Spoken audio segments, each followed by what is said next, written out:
Pensa só na cena, um médico especialista, uma plateia cheia de gente que discorda dele e uma pergunta que vai muito, mas muito além da saúde. Pois é, um debate que aconteceu recentemente botou fogo numa discussão que, no fundo, define a nossa sociedade. Afinal, quem decide o que é verdade? É uma história e tanto, então vamos lá entender isso melhor.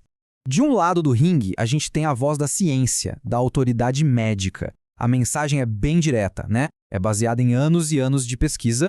Desinformação, para eles, não é só opinião, é uma questão de vida ou morte. É uma afirmação que vem com todo o peso da ciência por trás.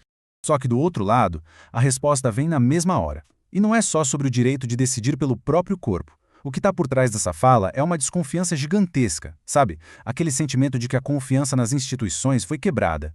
E isso muda tudo. E é aqui que a gente chega no ponto-chave. No fim das contas, essa discussão toda serve como um espelho para uma questão bem maior. Qual é o papel de um especialista numa sociedade livre? E mais importante, como o conhecimento técnico se mistura com o poder do Estado? Para a gente conseguir desembolar esse novelo, a gente vai passar por 5 pontos. Primeiro, o conflito de autoridades. Depois, como se cria um monopólio da verdade. Daí a gente vê como isso justifica a coerção e o silêncio até chegar no dilema final, persuadir ou impor. Vamos começar então com o conflito de autoridades. É aqui que nasce toda a treta. É o conhecimento técnico de um lado e a crença pessoal do outro batendo de frente.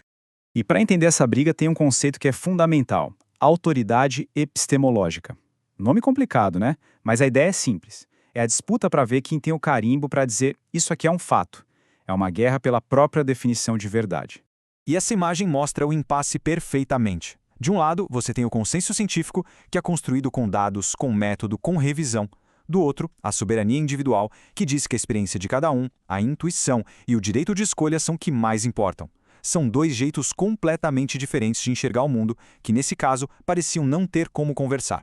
Tá, mas aí fica a pergunta: como que uma dessas verdades acaba se tornando a versão oficial?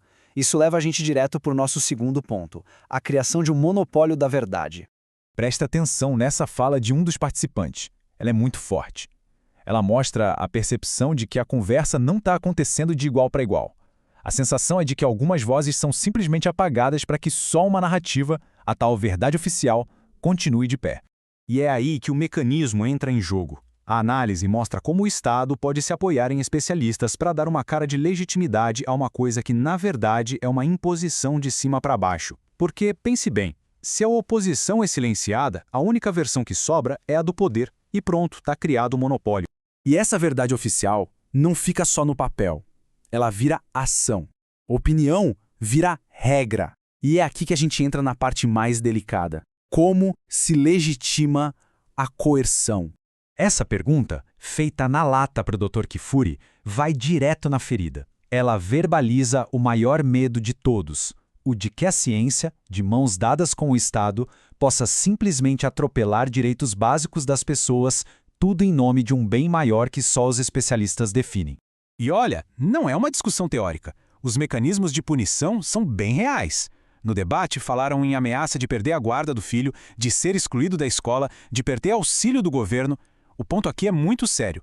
O conhecimento técnico não estaria sendo usado para convencer, e sim para justificar punições bem pesadas para quem não segue a regra. Mas o que segura essa estrutura toda? Bom, isso nos leva ao quarto ponto: o silenciamento da dissidência. É quando a simples existência de um debate já começa a ser vista como um perigo. Essa outra fala é muito reveladora. A percepção não é só de que o público é calado, mas que até mesmo os especialistas que se atrevem a discordar do grupo principal são postos de lado. Isso dá a entender que existe uma pressão muito forte para todo mundo pensar igual dentro da própria comunidade científica. E, curiosamente, isso não é novidade nenhuma. É uma tática de poder mais velha que andar para frente. Desde sempre, governantes que querem controlar tudo proíbem o povo de se reunir e debater. Por quê? Porque eles sabem que a troca de ideias dá coragem para as pessoas, faz elas questionarem a autoridade. E agora sim, a gente chega num momento decisivo, tanto do debate quanto da nossa análise. A gente está numa encruzilhada ética. De um lado, a persuasão, do outro, a imposição. A diferença é total. Persuadir é usar a educação, o diálogo, as provas para tentar convencer. É um processo que respeita a escolha de cada um. Já impor é outra história. É usar força, regras, punições para obrigar. A escolha individual simplesmente deixa de existir. Então, no meio de toda aquela tensão, vem esse momento. A frase é do próprio Dr. Kafuri, a maior figura de autoridade ali. Essa admissão é o ponto de virada. Ele mesmo reconhece que, no fundo, convencer alguém é muito melhor, é eticamente superior a obrigar. E é isso. Esse é o grande ahá do momento. Essa frase reconhece que a autoridade científica tem um limite ético. Significa que mesmo que a ciência esteja toda do seu lado, existe uma linha moral que não deveria ser cruzada, que é a de forçar a consciência de alguém. E no final, a gente fica com essa pergunta gigante, uma pergunta que toda a sociedade tem que se fazer. Onde que termina a responsabilidade de proteger todo mundo e onde começa o direito de controlar a vida de cada um? Não tem resposta pronta para isso, mas esse debate nos força, pelo menos, a encarar esse equilíbrio delicado entre a segurança de todos e a liberdade de cada um.